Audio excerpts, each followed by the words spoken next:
Hello everyone, this is Sonia Singh front of you और बहुत बहुत स्वागत है आपका अनअकैडमी के ग्रेट प्लेटफॉर्म के ऊपर। तो जैसे कि आपको डिस्प्ले पे एक नोटिफिकेशन नज़र आ रहा होगा जो 22 दिसंबर को आया है। जब से एनटीए ने पेपर लेने के लिए कमांड संभाली है, या कहें कि जब से हम हायर एजुकेशन को लेकर काफ़ी हद तक अवेयर हुए हैं, या एनईपी को भी लागू होने की चर्चाएं काफ़ी हद तक, यूजीसी ने भी हाल फिलहाल में बोला भी कि मैक्सिमम जितनी सेंट्रल यूनिवर्सिटीज़ हैं वो एनपी को लागू भी करें। तो उसको ध्यान में रखते हुए काफ़ी सारी चीज़ें जो हैं एक के बाद चीज़ें जो हैं निकल कर बाहर आ रही हैं। पहले शुरू में 2023 तक ये कहा गया कि भई आपकी पीएचडी जो है मैंडेटरी नहीं है ड्यू टू कोविड, क्योंकि काफ़ी सारे बच्चे पीएचडीज़ की जो थीसिस है उसको जो है सबमिट नहीं कर पाए हैं, काफ़ी सारी समस्याएँ चल रही हैं। उसके बावजूद कि भारत में बहुत सारी वैकेंसीज़ अभी खाली भी पड़ी हैं। फिर एक नया नोटिफ़िकेशन आता है नवंबर मिड में हमारे पास कि भई 2022 के पास 22 तक आपको अगर है पीएचडी करने के, अगर आप बहुत ज़्यादा डिज़ायरेबल हैं, इच्छुक हैं, तो आपको नेट जेआरएफ क्वालीफाई करना ही पड़ेगा। उसके बाद पीएचडी जो है कंसिडर की जाएगी। ये चीज़ें थी हमारे पास 2022 तक। फिर 23 तक कहा गया कि पीएचडी मैंडेटरी जो है नहीं रही है ड्यू टू कोविड। तो ये भी चीज़ें सामने थी हमारे। और उसके बाद फिर एक नया नोटिफ़िकेशन आता है कि जो स्कॉलरशिप्स को लेकर काफ़ी ज़्यादा चर्चा में रहा। आपको ज़ाहिर-सी बात है कि जेआरएफ क्वालीफाई कर लेना बेशक हमारा एक अच्छा एम हो सकता है, पर जेआरएफ क्वालीफाई करने के बाद हमारा एक स्ट्रक्चरल प्लानिंग क्या होनी चाहिए, उसको लेकर यूजीसी ने एक नोटिफ़िकेशन जो है हाल-फिलहाल में जारी किया है, जिसमें उन्होंने कहा है कि जितनी भी पीएचडी थीसिस है, उसको एक स्ट्रक्चर तरीके से कम हमें बनाने की ज़रूरत है। आपको ये हो सकता है कि नोटिफ़िकेशन काफ़ी ब्लर नज़र आ रहा हो, और नेक्स्ट पेज पे मैं आपको ले चलती हूँ, जहाँ पर आपको क्लैरिटी थोड़ी-सी और हो पाएगी। तो अभी देख पाएँगे स्क्रीन के ऊपर कि ग्रेजुएशन आउटकम्स की हम यहाँ पर बात कर रहे हैं एनआईआरएफ के अंडर।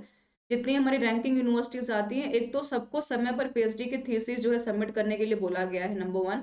और नंबर 2, पीएचडी के स्कॉलरशिप्स को लेकर काफ़ी ज़्यादा चर्चा में रहता है। काफ़ी सारे ये चर्चाएँ पहले भी चलती रही हैं कि जो है स्कॉलरशिप बढ़ाई जाए, कम से कम पीएचडी जो बच्चे करने जा रहे हैं, उसका एक ऑथेंटिक स्ट्रक्चर तरीका हमें दिया जाए। कि आप अगर फर्स्ट ईयर में अपीयर होते तो क्या पेपर आपको पढ़ना पड़ेगा, किस पेपर के ऊपर काम करना पड़ेगा, क्या आपकी स्कॉलरशिप होगी, क्या आपका तरीका होगा। तो इसको ध्यान में रखते हुए यूजीसी ने 2-3 तरह की चीज़ें हमारे सामने रखी हैं। एक तो यहीं पे है कि भई आपको जो शोध गंगा है आपका मैक्सिमम आपको पता है कि डिसर्टेशन के लिए साइट्स हम यूज़ करते हैं, थीसिस को अपलोड करने के लिए, जहाँ पर हम थीसिस को अपलोड करते हैं। तो ये तो चीज़ है ही यहाँ पर, साथ में ये भी यहाँ पर कहा गया है कि 2023 तक जितनी भी यूनिवर्सिटीज़ हमारी आती हैं, कम से कम जो पेंडिंग रह गई हैं थीसिस, वो तो हमें अपलोड करना ही करना है। बल्कि हायर एजुकेशन को रैंकिंग को ध्यान में रखते हुए यूजीसी ने एक अच्छा इनिशिएटिव लेने का सोचा है। वो बात अलग है कि इसमें क्लैरिटी बहुत ज़्यादा नहीं है, पर हम ये जान सकते हैं कि आने वाले टाइम में मैक्सिमम आप लोगों को कोशिश की जा रही है कि जितनी भी नोटिफ़िकेशंस दी जाएँगी आगे से, वहाँ पे जेआरएफ की स्कॉलरशिप को बढ़ाने के लिए ये लोग बात कर रहे हैं कि उसकी जो स्कॉलरशिप है बढ़ाकर कम से कम 50,000 रुपए जो है कर दी जाए, क्योंकि आपको ज़ाहिर-सी बात है, ये पता है कि कोई भी जो स्कॉलर है, उसका जो टाइम फ्रेम है पूरा हो सकता है पीएचडी करते-करते, बट 35,000 जो है काफ़ी हद तक इनफ नहीं होता है किसी भी एक हायर एजुकेशन को अचीव करने के लिए, पूरा करने के लिए।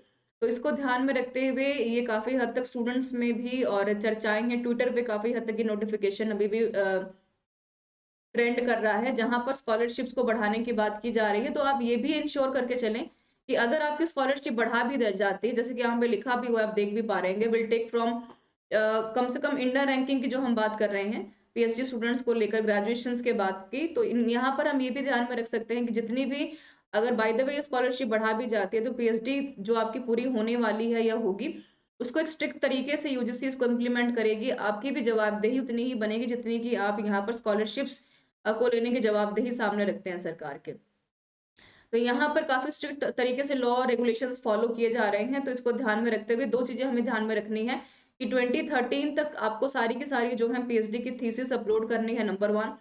नंबर 2, आप ये भी ध्यान में रखेंगे कि जो भी आपके सामने स्कॉलरशिप्स की चर्चाएँ चल रही हैं, उसको लेकर सरकार कोशिश कर रही है कि उसको हम बढ़ावा दें, ताकि कि बच्चों के अंदर हायर एजुकेशन को लेकर और भी ज़्यादा जो है एक डिज़ायर पैदा हो, ताकि बेहतर तरीके से हम हायर एजुकेशन को यहाँ पर जो है कर पाएँ, अचीव कर पाएँ, तो ये भी आप ध्यान में रख सकते हैं। बाकी आपका क्या विचार है स्कॉलरशिप्स को लेकर? क्या आपको लगता है कि 50,000 बढ़ा देने से क्वालिटी एजुकेशन हमें अचीव होने लग जाएगी? या मार्केट में जितनी भी ज़्यादा जॉब रिक्रूटमेंट्स है उसको भरा जा सकता है जस्ट महज़ स्कॉलरशिप बढ़ा देने से। तो क्या ये काफ़ी है? या आप मुझे कमेंट करके बता सकते हैं कमेंट बॉक्स में, तो ये भी आप ध्यान में रखेंगे। और बात करेंगे लर्निंग प्लेटफ़ॉर्म की, अनअकैडमी एक ग्रेट लर्निंग प्लेटफ़ॉर्म है। पेपर 1, पेपर 2 दोनों मैं यहाँ पर पढ़ा रही हूँ, हिस्ट्री करंट अफेयर। और Sonia Singh UGC NET underscore Unacademy से आप मुझे यहाँ पर फ़ॉलो कर सकते हैं। आइकॉनिक में पर्सनल गाइडेंस आपको दी जाती है, प्लस में वहीं लाइव टेस्ट सीरीज़ दिए जाते हैं आपको। और एसआरएस 10 का कोड है मेरा, जहाँ पर आप आइकॉनिक के लिए एज़ वेल एज़ प्लस के लिए भी यहाँ पर एप्लीकेबल कर सकते हैं। यानी कि कम पैसे में बेहतर स्टार्ट कर पाते हैं। 10% का डिस्काउंट मेरे कोड के साथ एप्लीकेबल रहेगा। लाइव टेस्ट सीरीज़ एप्लीकेबल है, कोई ऐसी वीडियो जो पसंद नहीं है आपको बता सकते हैं। कमेंट बॉक्स में उसका आपको फीडबैक फॉर्म मिल जाएगा। Special class free of cost है, आज होंगे शाम को 7 बजे। और अपकमिंग सेशंस में प्लस का बैच मेरा चल रहा है, पेपर 1 पेपर 2 आप दोनों जॉइन कर सकते हैं। रिकॉर्डेड ही देखिए काफ़ी JRF क्वालीफाई करने के लिए, इसके अलावा लक्ष्य एंड टारगेट बैचेस अवेलेबल हैं। और एजुकेशन में कंप्यूटर साइंस और कंप्यूटर जो आपका कॉमर्स का बैच है वो भी चल रहा है। एंड 10% का डिस्काउंट एप्लीकेबल है मेरे कोड के साथ, so don't forget to join me and subscribe with SRS 10। And thank you so much for joining me. I hope कि सेशन काफ़ी हेल्पफुल रहेगा। JRF की स्कॉलरशिप्स को लेकर आपका क्या ओपिनियन है, आप ये बता सकते हैं कमेंट करके कमेंट बॉक्स में। Thank you so much for joining me all.